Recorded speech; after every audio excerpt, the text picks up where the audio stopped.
it do, everybody? We're back with another video for Vlogmas. I brought a special guest with me today. We have Mikey in the building. Say hi. Hey, Shoddy Waddies. No, it ain't Shoddy Waddies. We're on the Cyborg Sky Guy channel, so we don't have a name yet for the supporters on this channel. Droids. Not droids. Mikey actually told me to watch a really cool documentary called The BoybandCon's, the Lou Pearlman story, because I'm a big boy band connoisseur, and I grew up, both of us probably grew up listening to NSYNC and Backstreet and O-Town. The reason why we wanted to talk about this is because Lou Pearlman is a crazy ass mofo, and wow, all the stuff, all the tea. We have to talk about everything. Lou Pearlman created the Backstreet Boys. He created NSYNC. He created O-Town. Making the band franchise, which then spun off to Diddy, which then created... Diddy became my favorite. This whole pop ecosystem for the last 25 years was started by this one man. He thrived when it came to that stuff. And it's so interesting just to think about the fact that they pinned Backstreet and NSYNC against each other. And growing up, I didn't know they were under the same... It was the same thing that you were talking about, how Simon Cowell created... Little Mix and Fifth Harmony, yeah. To fight each other. And we supposed to sit here and be like, oh, like, how can we not see these He's things? on a private jet hopping from beach house to beach house. And smiling, they're sitting there anyway. Lou Pearlman pretty much was a con artist, y'all. Like, he, although he did some amazing things and he created some amazing memories, I guess even for me as a child, because if it wasn't for like NSYNC and Backstreet and all those artists and stuff like that, like, I don't know. Like, I remember I was in the 4th grade talent show. I performed to Liquid Dreams. I did a dance duet with a girl, Morgan. Shout out to Morgan. We did a duet to Liquid Dreams by O-Town, which was totally inappropriate at the time. But at the same time, like, that's a big part of my childhood. So if it wasn't for him, I wouldn't have had those memories. But then he's freaking crazy. He signed himself up as the unofficial... sixth member of all the bands. Of all the bands. He did it for O-Town too, because I remember that being a thing as I rewatched Making the Bands on YouTube. And he did it to them too. The other thing that's crazy is that it's a common thing where artists get an advance. Oh, yeah. And they just blow the money without realizing that it's the money that they're supposed to be living off of. Or that if they go to like a lunch or dinner with somebody from the label, it gets charged out of their budget. And they didn't know that. So Lou Pearlman would be taking them to like these expensive ass dinners after all their shows and private stuff like flights that. Across the country, all that. And they were like, man, he's looking out for us. And this was coming out of their own budget. There were people that y'all would think that were balling in the dough at this time because, like, for instance, first of all, NSYNC sold 2.2 million records in 1 week, y'all. 1 week. So they were making a lot of money. Or the franchise was making a lot of money. But just think about all that, and then to know what was actually happening behind the scenes to the point where all these bands had to take him to court. I'm like, what the heck? So that's the funny thing is that they're pitting the public discourse was NSYNC and Backstreet Boys being pit against each other, but then behind the scenes, those two boy bands were coming together to take talking. Yes, they over there, they hopping in each other's buses and stuff like that. Which is, this is why I wish social media was around then, because I would have been the nerd, like I would have been able to figure out and help solve this stuff. And I remember O-Town had an original member named Akaika, and he was from Hawaii, and then he did this weird thing where he was like, if you guys don't give me $50,000, I'm walking out of the group. And I have a feeling that Lou Pearlman was trying to be like his sugar daddy, y'all, because he favored this boy so much and it didn't make sense. Like, he didn't fit into the group. Nothing made sense. And then he pulled out, you know how like they film reality shows and then they have to come back like 3 months later to do like the glam shots and all that kind of stuff too. So that's when he decided, right when they were about to film all those like their photo shoots and all that stuff for the actual band, he pulled out.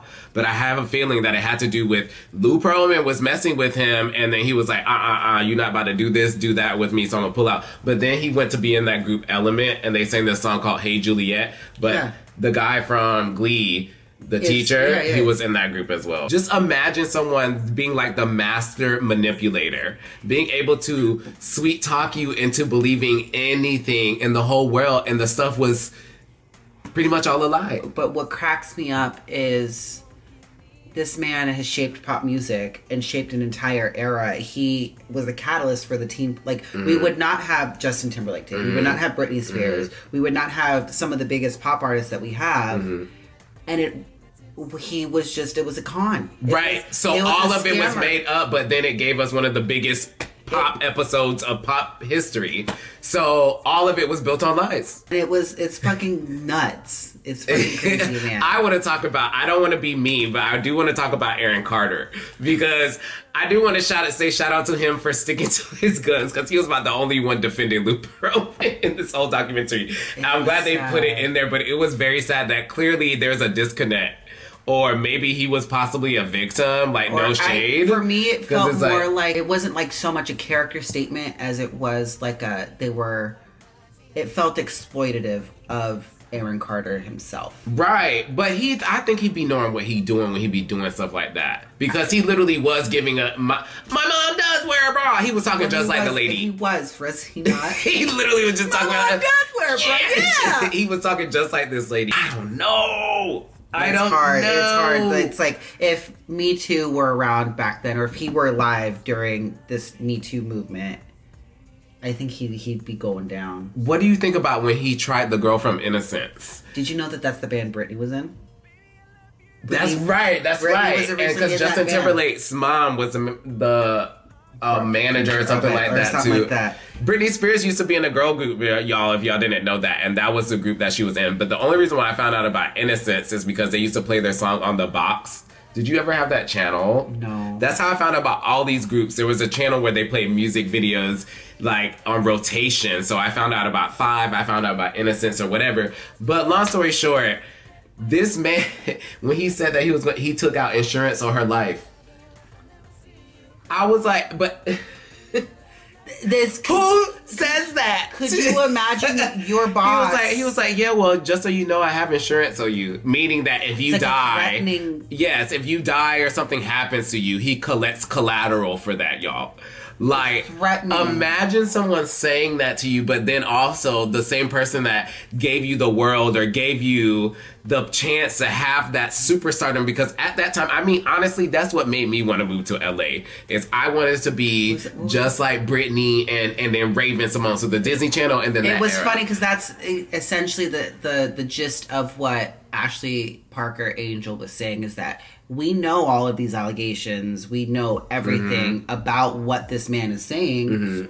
And that's the price that we have to pay for this opportunity. Here we are. Because he was a little stalker little butt too. Because he was saying like, every time he would see Lou, he would always try to run up and say hello and like put, you know what I mean? Because he was revered so highly in the industry. It's crazy how like a master manipulator can get you to do all these crazy things. And you just do not, like, nobody sees it until it's too late. Because they brought everybody. They had all the members except for Justin Timberlake in sync, which I thought was very interesting. AJ from the Backstreet Boys. C-Note, which was a random band that I never heard from, and I was from Florida, and they was all up in there. But they even had Justin Timberlake's mom in on it, so doing interviews. Everybody was spilling the tea. If you guys don't believe us, this thing was so good, and you need to go watch it.